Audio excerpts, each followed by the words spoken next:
our time is now, our rights, our future. So the time to help the girl child come up is now, right? It's our time to harness the demographic dividend. Exactly. So one, we all know that education's purpose is to replace an empty mind with an open one. Oh, I see. Right?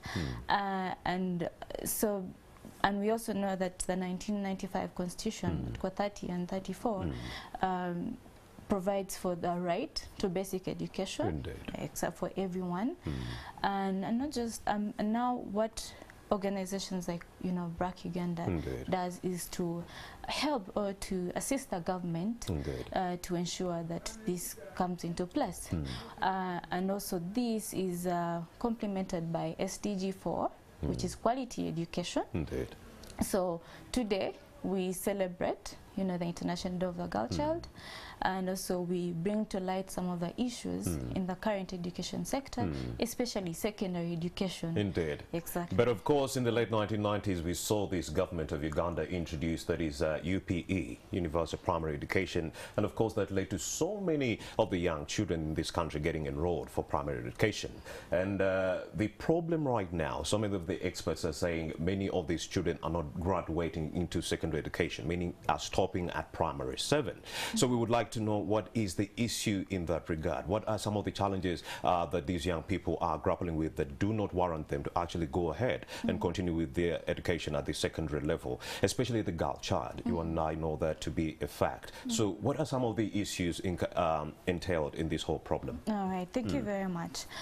We all know that 91% of the population of girls who have school-going age, only 90 of the population of girls that are of school-going age, only 91% are able to enroll, for primary, but only 27% of the population actually enroll for secondary. That is a really huge gap. And also, when you look into that population of girls that are able to join the secondary, 52% are concentrated in Kampala. And of course, notably, the National Household Survey report indicates that 7% come from Acholi region, which is the lowest. And why is that? There are issues. We know that 23% of girls drop out of school due to early pregnancies. This is the biggest problem. This is why many girls are dropping out of school. I see. STEM. And the COVID-19 pandemic made it worse. It really made it worse. It escalated that. It aggravated the issues, right? In Busoga region, many girls are dropping out of school because of early pregnancies, because of child labor. These are girls that you find in the city here working as housemaids, right? But so when a girl gets pregnant first time, she does not feel the need to go back to school because she thinks she's going to be laughed at. She loses her confidence really. And what does this mean to us? We need to enable these girls. We need to tell them it is okay. There was a challenge, like COVID did. Many girls were home, and then they got pregnant, they got exposed, and then they did not return to school. So these are the challenges that many girls face. And this is what stops them from, Well, the Ministry of Education came up with a directive to allow many of these young girls to actually return into the school setting after giving birth. Has this directive made any changes to this problem of early pregnancies within the teenagers within this country? Has it made any change? Have you seen girls coming back into the school setting as a result? Yeah, thank you, Romeo. Issues to do with behavior change. Indeed. Issues to do with social norms. It is not something that happens overnight, right? There are issues of culture norms. For example, in some cultures, when a girl develops breasts, then it's time for her to be married off, right?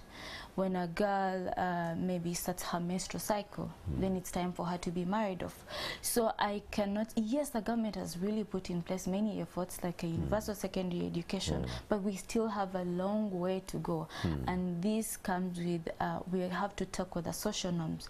We are not telling these people to do away with social norms completely, but we can give them alternatives. That's number one. Number two is the issue of poverty. Right. Indeed. Today we know that 27% of the Ugandan population lives in poverty. They're poor. So why is that? what happens when I have a grown-up child whom I know if I sold off or if I married off, I can get dowry, and that can easily boost my family income or livelihood. I will give her away for marriage, right? So these are some of the issues, and we're calling upon all stakeholders to tackle them, to work together with communities to be able to tackle these issues. And if when that girl joins secondary school, we can provide them with basic education, right? That's number one. Recently, the executive director for UNAIDS, Jovia Naziwa, at the UN General Assembly mentioned that when a girl goes into secondary education, or when she's exposed to education, basic education, we reduce the risk of her catching HIV by 50%. Because she wouldn't have to engage in risky sexual interactions to get some money, prostitution, if you will. Exactly, and she has knowledge about sexual reproductive health rights, right? She knows her rights. She knows how to, family planning at least, right? And also, she's busy at least. And also, she has knowledge that would help her to prevent or to keep herself from being exposed to some of these diseases. Of course, this is Jovia Naziwa. She is the communication coordinator at BRAC Uganda. We are talking about the girl child. Tuesday this week, the 11th of October, was the International Day of the Girl Child. It was designated in 2011 by the United Nations General Assembly resolution in that regard to highlight or bring to the fore the issues affecting the girl child within this country. One of them who has been affected is actually here with us in the studio. Her name is Jovia Naziwa. She is the chairperson of the MasterCard Foundation alumni that is at BRAC Uganda, and she's going to be giving us or bringing us up to speed with some of the challenges she underwent as she actually went through that sponsorship at MasterCard Foundation as a girl. A very good morning once again, Jovia. Bring us up to speed with your experience with the MasterCard Foundation. You know so well that girls who didn't have the luxury of getting a sponsorship like yourself are wallowing in poverty right now. Many have resorted to prostitution, and in that regard, we've failed them as a country when it comes to harnessing the demographic dividend. But the floor is all yours. Give us your experience. Thank you, Romeo. From my own experience, I would have dropped out of school if I was not supported by the MasterCard Foundation Scholars Program at BRAC Uganda. Indeed. Because, secondary education, like Edwin has put it, many parents may not provide it for their children due to various factors or various challenges. But from my own experience, the Scholars Program provided me with secondary education. I was provided for with scholastic materials. For being a girl, every girl in the scholarship was provided for with sanitary towels to ensure menstruation is not a point. We were also provided with leadership skills. This was not just education like secondary alone. We were also linked to leadership trainings. We were given leadership skills, entrepreneurship skills that will help us ahead of time to be able to set up businesses, to manage businesses. We're also provided with community service and give back trainings such that when we go back to our communities, we can be the change we want to see. Indeed. Although I was lucky, like you said I was lucky to have that scholarship, but very many girls out there were not lucky as I was to get this. In which area do you hail from? I come from Chiotera. Indeed. Yeah. Some of them dropped out of school. Some of them were able to go on with school, but the education they got, for us who are taken to top schools in the country, were taken to the likes of Nabingo, top schools in the country. Indeed. Everywhere. It was all around. But some of them were not able to access the education we got because it was not only class education, but like I said, every holidays were taken for leadership trainings. Indeed. We were mentored. We were having this specific mentorship of meeting up with different people we were looking up to in the country, even outside the country. We were taken through community service trainings, entrepreneurship skills, and this boosted us and made us better people. Challenges that you are facing, like you stated it, most of the challenges, number one, I'll say lack of scholastic materials. Many girls out there, okay, they've been able to access, like you said, the government has tried to put up policies and to put up universal secondary education. They're able to go to school, but parents are not able to provide all scholastic materials, and that also may hinder them to go through the education. Another thing is long distances. Trekking long distances to schools, and most times the distances are unsafe. They're waking up early morning, the security is not up to the point during the long distances. They're exposed to hindrances. Maybe the bad people who are going to lure them into the negative life side and end up into early pregnancies. Then another thing is the safe spaces, hygienic places in some schools. Some schools do not have enough hygienic places or even separate hygienic places for boys and girls. So you realize that that can be a major challenge to deprive a girl from accessing all that. So it is one thing to access an educational facility, and it's another thing to actually access a safe space, you as a girl. A safe space, because, you know, when I'm into my menstruation days, I would want to go and change. So imagine, Romeo, this is a toilet facility, and the front side is for the boys passing the other route, and the behind side is for the girls. All you realize there are only two doors.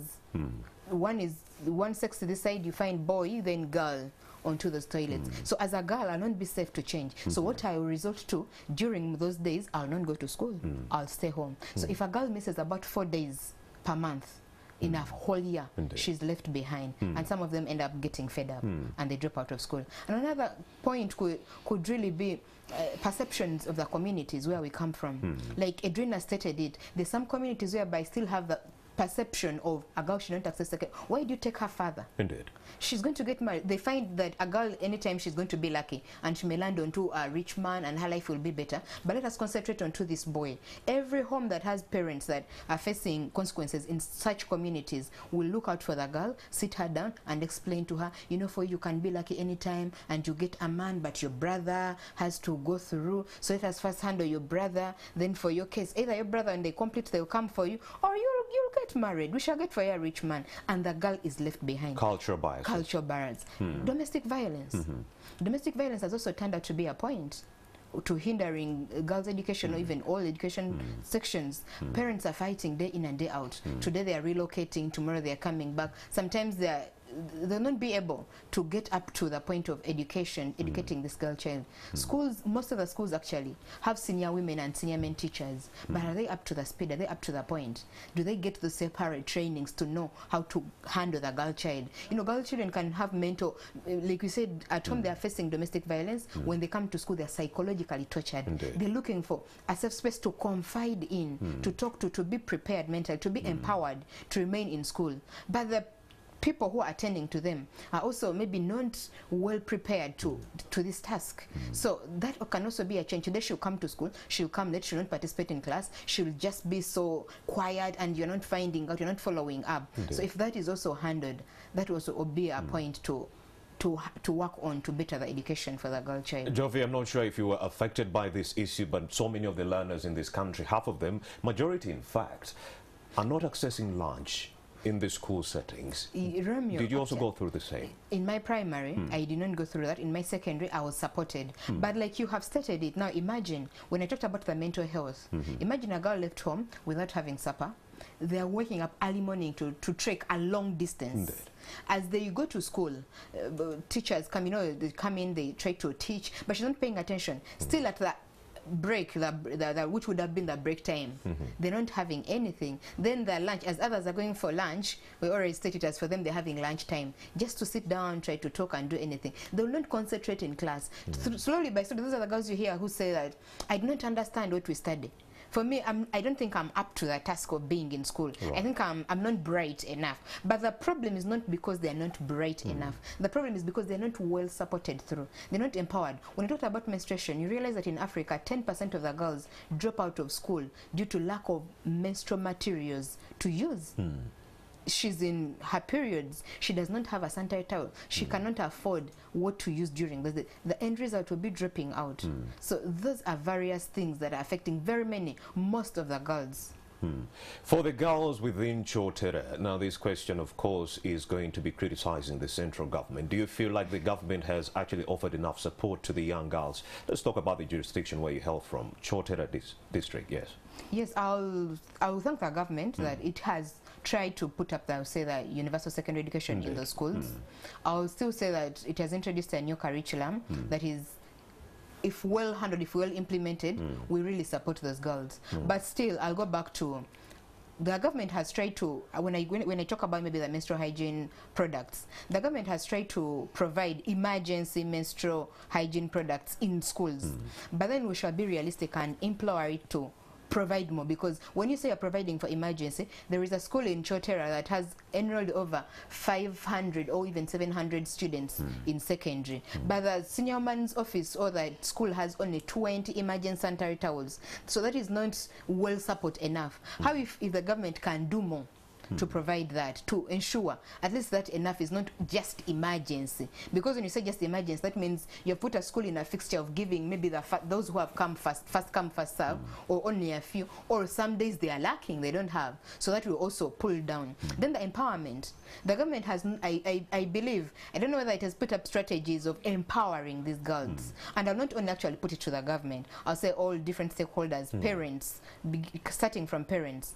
Empowering, provision of education is a point where your government has set up the universal secondary education schools, has put teachers, but then are these students empowered to come to school? Indeed. Are the challenges you have talked about, are they well handled, are they well tackled? Because if a secondary school is put in this place and students are trekking long distances, okay, are they safe distances? In that case, are hygienic facilities put there up to the point? So that's what I will call upon the government to say, yes, you could have done something, but we are calling you upon to do more, to revise these things, to ignite the national health school policy. And it is put up to that. That's all those things, if I will, not being implemented, indeed. Not to that point. That's what I'm saying, to ignite it. Even the sexuality education. Because if you realize, if you still find some schools that are not having specific hygienic facilities, so that means that has not come up to the task. If we are, like I said, the government is providing emergency sanitary towels, but then when you say emergency sanitary towels, yet menstruation, 10% of the African girls are dropping out due to menstrual hygiene. How about if government considers providing sanitary pads to those every girl that has enrolled in school? I don't think it is much. Indeed, it is not much, because the same president of this country in 2016 did actually promise to give out free sanitary towels to all the young women within this country. I remember I was a young news manager somewhere working for a media house around Naguru, and it was during the campaigns, and the president came out around 2015 during the campaigns, and he said, and he promised, you know what, I'm going to be providing free sanitary towels to all young women within this country. We are still yet to see the realization of that promise being put to center stage, but we are still here discussing some of the challenges that are affecting the girl child. Jovia Naziwa, she is the chairperson of the Mastercard Foundation alumni at BRAC Uganda, and she was just narrating some of the factors that are usurping the concentration of the young girls within the education system.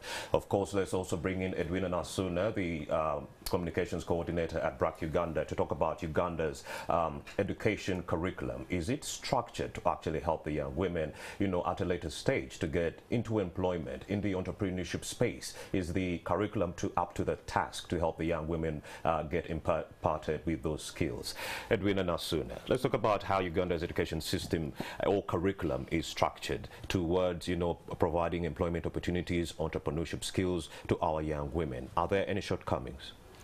I think there has been some bit of incorporation, especially in the new curriculum that was just rolled out by the government recently, especially after the COVID-19. There's a new curriculum rolled out. Is technology part of it? Exactly. So there is, you know, the technology, you know, in Uganda. When we say technology, the first thing we think of, or we, you know, that first thing that comes to mind is the computer. Oh, yeah. But we also know that only 2% of the Ugandan population own computers, right?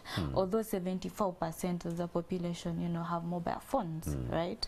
But what's how are we using, you know, these phones? That's a different story. But in schools, right, we need, there hasn't been emphasis on the adoption of technology. I see. You know, adoption of technology doesn't only come in with, you know, that, you know, this is a lesson, this is a lecture or a lesson, and we are going to learn technology, right? It is actually embedding it in everything that we do. To allow the practicability of teaching. Exactly. I see. For it to be appreciated, for it to actually, you know, for it to be embedded in everyone's life, right? Is it happening in schools? No, it's not. I'll leave that to you. No, it's not happening, and many of the schools will say, of course, it's really, really expensive to integrate technological infrastructure within our school settings. Of course, that is a challenge that many talked about during the 2 years of the COVID-19 lockdown as a reason as to to why they couldn't do remote learning or long-distance learning in that regard. Yeah, Go ahead. Exactly. So now when we see the importance of technology, when it is embedded in the school curriculum, when it is embedded in the education system for not just for girls, for students as a whole, it helps the youth. It helps these young people to overcome, barriers in the labor market. Indeed. Right? What kind of barriers? In the labor market today, when, for example, Romeo, if you're looking for someone, you have a startup, you have a business, and the first thing for sure, you want someone who is more innovative. Indeed. And we know that technology enhances innovativeness, right? Not only innovativeness, but also effectiveness, right? You want someone who is effective, innovative, but also very unique, right? So it helps the youth or young people to stand out, right? It also helps us to to create jobs as opposed to seeking for them. When I can create, if I create, for example, an app that addresses a certain maybe a certain issue in Uganda today, I'm creating a job for myself, but I could have just sat on the computer, thought about it, and then created a solution for it. We know most of the big businesses, especially in the media, for example, Mark, when you look at Mark Zuckerberg, when you look at Elon Musk, how did they start? They started in the garages. Like that was because of technology, right? So we are saying that, yes, let the girls access education. But while they are trying to access the education, can we incorporate technology? Can we incorporate automation? For them to appreciate it, to be able to create jobs for themselves, and perhaps that will also reduce the level of the level of youth out there who are unemployed. So it will reduce on the number of job seekers and create more job creators within this country. Yes. All right, Edwina Nasuna, what else must we do as a country, Uganda, to ensure that the enrollment of girls for secondary education is actually increased? I think enrollment and completion. Exactly. Enrollment is very crucial, but completion as well. Indeed. Now, like my colleague mentioned, I think she has taken us through some of the issues that she faced as a young girl, right? One, can we bring the schools closer to the households? Thank you so much. I traverse the country. I have moved around the country, but like she mentioned, how far is the school from home? Yeah. Right? When a girl has to wake up in the morning, back in the households, and I'm looking at the basic household, she has to wake up in the morning, perhaps she's a pregnant mother, or even a household, she has to take care as a girl. That's a responsibility of a girl. The burden of responsibility of taking care of a household is mostly on the girl. She has to fetch water, perhaps she has to make breakfast, she has to fetch some firewood. She has to do that in the morning, but also walk a distance of 70 kilometers to go to school. Tell me how long that is going to be sustainable for her. So close proximity to these education institutions is really key. Very important. When I see a school nearby, even if I did not feel like going to school today, at least I'll say, you know what, I'm seeing my friends, they are playing, let me go. Right? Indeed. Exactly. What about sharing unpaid work 50-50 within the household? Because you did mention she has to wash the utensils, she has to do this and that, the chores before going to the school setting. How about sharing that 50-50 with the boy child within this household or any other relatives in there? That's very important. That's very important. But also, if we understood the gender roles very clearly, perhaps that could also address in the long run. In the long run, it addresses many issues. The second thing that I would like to bring up, Romeo, when it comes to completion, enhancing the completion rates, is about the culture norms. But also the issue of poverty, you cannot leave that out. Yes. Let us learn, and let us not leave the burden to the government alone. Let us learn to be innovative from the communities around us. What can I do, to increase my income, right? What can I do? When I increase my household income, I am going to stop looking at my teenage daughter as a source of income. Right? So let us provide alternative livelihood for these people, especially from poor families. We provide them with alternative livelihoods, or we teach them you know, financial literacy skills. So we start with mindset change. Don't look at your daughter as a source of income at a later stage. Look at other avenues that you can make money. Yes, we have. I'll share with you, Romeo. We have so many you know, success stories in our archive at BRAC Uganda, where a child is educated by her own parents up to a level of senior 3. And then at some point, you know, from the Karamoja region, for example, when the cattle is taken away or maybe stolen, you know, the cattle wrestling and all, then the child will stop going to school. Then she'll stay home for a few months. What happens if she stays home for a few months? We're seeing the breasts are out. These are young. Then the parents, previously, who were trying to educate her and push her forward, are now looking at her like, oh, I can actually get money from me. I've been missing this. I've been, you know, missing out on money. And then this is how they're, you know, they're going to send her into marriage. Well, many people may think that these problems are only isolated to Uganda, but when you go to neighboring southern Sudan, human rights defenders like yourself, like me, like Jovia, are being killed by communal members, even by members of security, simply because they are advocating for education for the girl child. That is in southern Sudan. Back here in Uganda, have you been facing any kinds of threats coming in from the community members because you are trying to stop what they call normal? Yes. Yeah. Thank Are you. you being threatened? Yes, yes. Thank you very much for that question. I think we as BRAC again have been very lucky. You know, like I said, with behavior change, you work with people, you work with communities, and you work with all stakeholders. You don't go and tell them what to do, but you negotiate. And then see how you can harmonize what you are trying to sell to them, and then they tell you. And so we work with government structures, right? Existing in these communities. We work with the local councils, we work with the police, we work with the health centers. And like I said, when you interact with these people, they will tell you exactly where the problem comes. And then you tackle these issues based on what they have told you the problem is. If they tell you, you know what, for example, girls are getting pregnant, or, you know, at an early age, you know, because they are raped while they are going to a well, right? So that is how can you help them address that? Maybe can we build a borehole near home, right?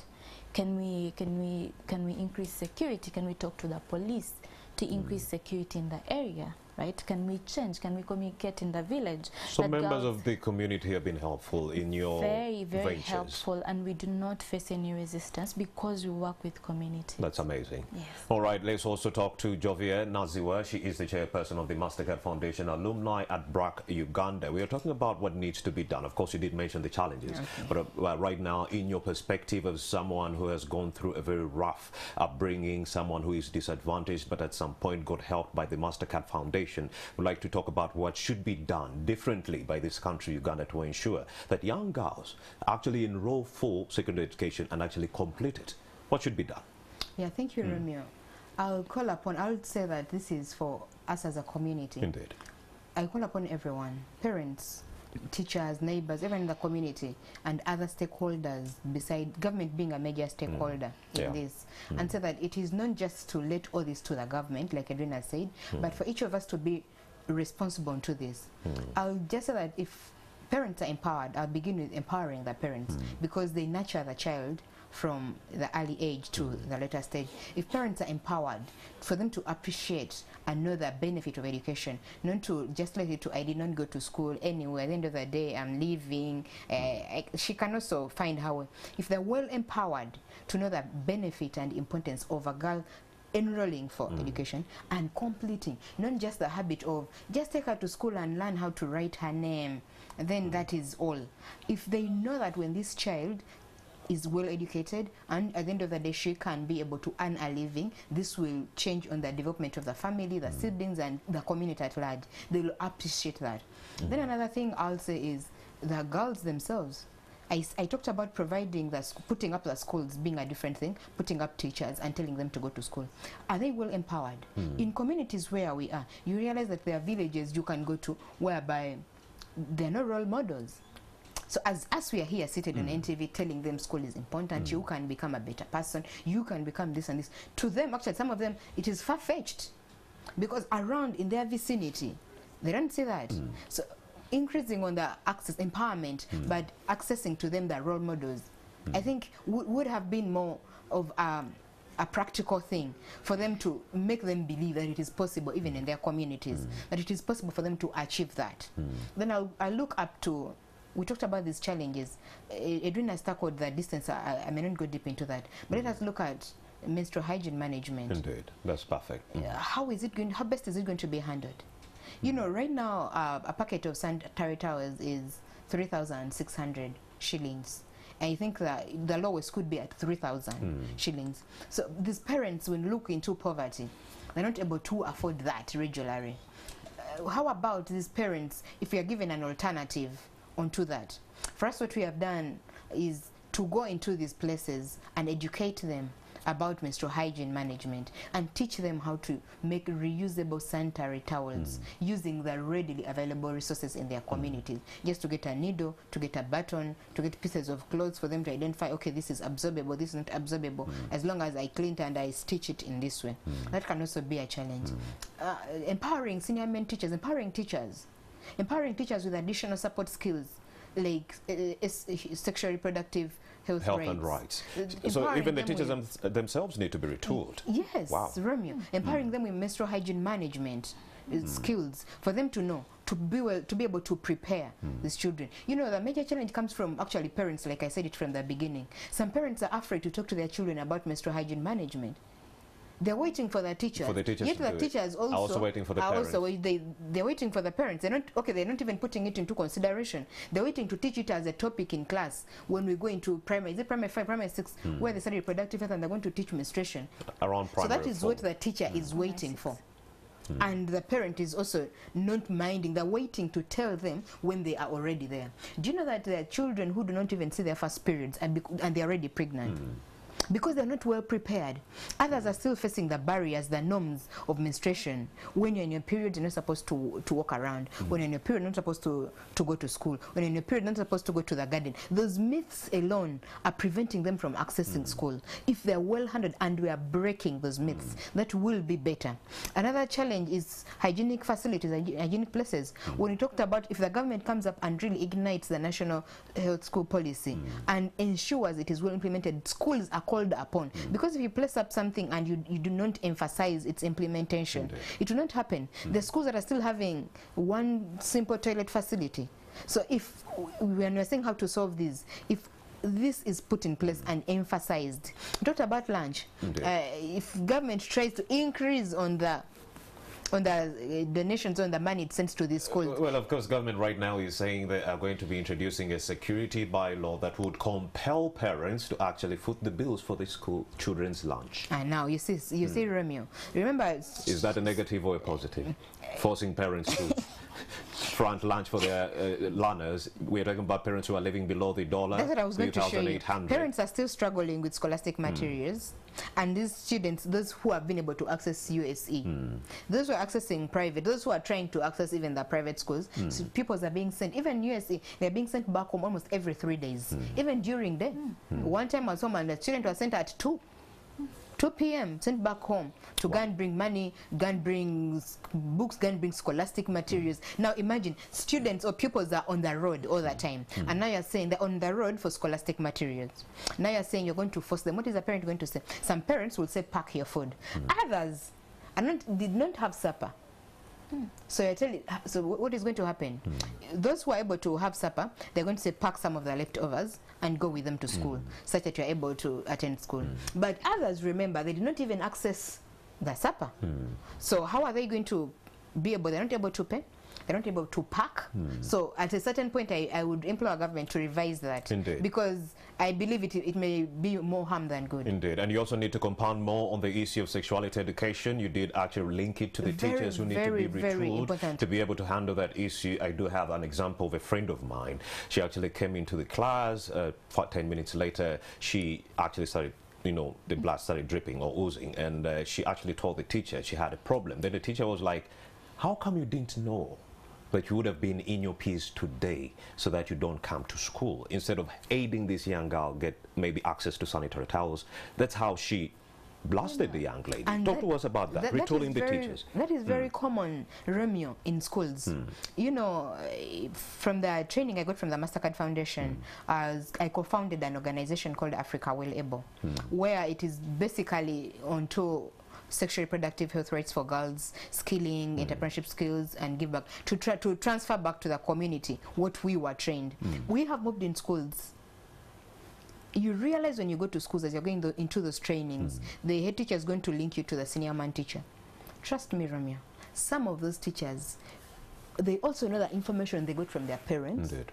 And part of the information they got from their school. It's basically in primary 6 as the studying menstruation, or in secondary in a biology class where the teacher briefly tackled into about that. But they cannot prepare these students. Yes, they're senior men teachers, but they don't have special times with these children to take them through. Remember, like you said, that students are lacking at home, and when they come to school, they don't have that time. Most of the teachers don't have the actual knowledge about this. And of course, even the skill on how to transfer it. And you also did mention that you did get your sexuality education in primary 6. For me, it was primary 4. That actually commands this next question. At what age should someone be getting sexuality education? When should it be okay for a teacher or a parent to, you know, impart this kind of information into a girl child? For menstruation, I would say 9 years. 9 years. Because for us, we are doing that in primary for 9 years. We get them, we know at this age, okay, some of them are not yet there, but some of them are there. Indeed. So we prepare them. We tell them. But remember, at the age of 8, some young girls are engaging in sexual relations. So shouldn't sexuality education come a little bit earlier, as early as the age of 6? That one I may not say, because parents have to first be empowered on how best to bring it out. You know, sexual reproductive health has different aspects. Would you be comfortable getting this information from a teacher or from a parent? I would be more comfortable from a parent. All right, thank you so much. That is Jovia Naziwa. She is the chairperson of the MasterCard Foundation alumni at BRAC Uganda. We also do have the communications coordinator for the same organization, BRAC Uganda. That's none other than Jovia Naziwa. She's going to be telling us about some of the factors that have been put in place by BRAC Uganda to ensure that the young girls actually enroll for secondary education and complete it. We've been criticizing the government, but what have BRAC Uganda been doing in their own capacity independently to ensure that young girls actually enroll and complete secondary school education? Jovia Naziwa, with the last 3 minutes that we have, do us the honors. Okay. So first of all, we work with girls who have, BRAC Uganda works with girls who have dropped out of school, right? And these girls, they are provided, we provide them with a package. We start with the mind, right? Like I mentioned earlier, these are girls who are a bit, some are traumatized already. They lack confidence that they can actually go into a classroom and be able to learn and transform themselves, or even compete with their counterparts who have not had issues. So what BRAC Uganda does is we provide safe spaces for these girls, and they interact with, you know, their colleagues or girls in their age mates who have, some have gone through the same issues and different kinds of issues. They share, and then, you know, we teach them sexual reproductive health. We tell them about the, you know, their rights as girls. We tell them about the social norms in their communities and how they can, you know, go about them. So you do what government should have done. Go ahead. We compliment the, you know, the government of Uganda. Indeed. Yeah. So and then from there, we interest these girls. One, we teach them skills. Like we mentioned earlier, we want to introduce entrepreneurial skills. We want to have more job creators than seekers. We teach them skills. Are you fusing those entrepreneurial skills with technology? Exactly. And how are you doing that? Yes, you know, for example, there are girls who are making sweaters in Uganda. They're no longer using, you know, the needle and thread. They have machines which they use. A girl is able to produce over 40 sweaters a day. What does that mean? She's increasing her income because she's bringing in more. She's producing more products a day, so she's bringing in more income. What does that mean? So again, from there, when a girl is ready, we then introduce her to secondary education, and this is what MasterCard Foundation has helped us with. They support the program. at BRAC Uganda. They give, you know, girls like, you know, Jovia Naziwa, they introduced, you know, to a scholarship program at BRAC Uganda, and we give them a full package like Naziwa mentioned. Amazing. We provide school fees for them, scholastic material for them, and then we apart from them joining school, we keep with them. We do not leave these girls alone. Wow. We keep orienting them. She mentioned that during her holidays, she used to be taught about leadership skills. She was taught about, you know, entrepreneur skills, like she mentioned about, you know, making reusable sanitary towels. These are things we keep teaching these So you're girls. creating versatile leaders. Exactly, a wholesome leader, a complete girl. So we teach her, and also, and it doesn't end at that.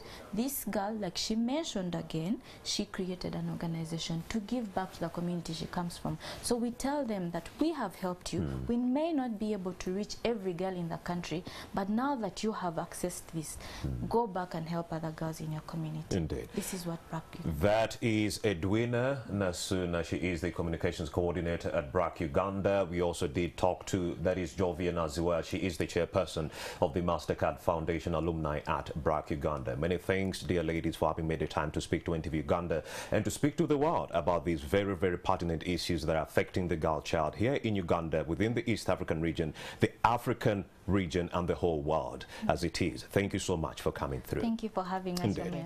It's been a pleasure. And of course, October is that month where we do highlight the issues that are affecting the girl child. But it shouldn't only be October. Could be November, December, January up to December. We should take it upon ourselves to bring to the fore the issues that are affecting the girl child. Indeed. My name is Romy Busuku. Have yourselves a blessed day.